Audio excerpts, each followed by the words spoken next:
காரூன் அப்படின்னா யாருன்னா மூசா அலைஹிஸ்ஸலாம் காலத்துல வாழ்ந்த ஒரு கொடிய அரக்கன்.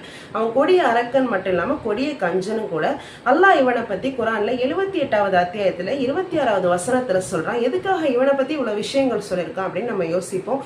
இவனை போல நம்மளாம் இருந்துடக்கூடாது, இவன் கிட்ட இருந்து நிறைய படிப்பினங்களை கத்துக்கணும் அப்படின்னு சொல்லிட்டு அல்லாஹ் நம்மளுக்கு சொல்லியிருக்கான். சுப்ஹானல்லாஹ்.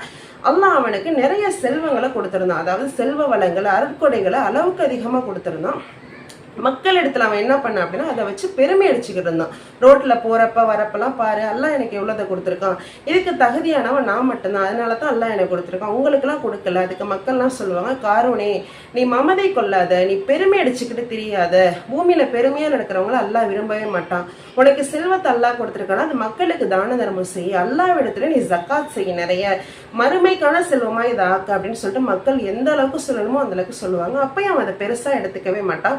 இல்ல இதுக்கு தகுதியானவன் நான் மட்டும்தான், நீங்க எல்லாம் பொறாமையில பேசுறீங்க அப்படின்னு சொல்லிட்டு அவன் சொல்லுவான்.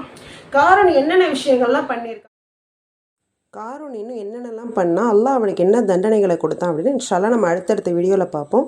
இதே போல் நிறைய நபிமார்களோட வரலாறுகளை தெரிஞ்சுக்கணும் அப்படின்னா இன்ஷால்லா என் சேனலை சப்ஸ்கிரைப் பண்ணி வச்சுக்கோங்க.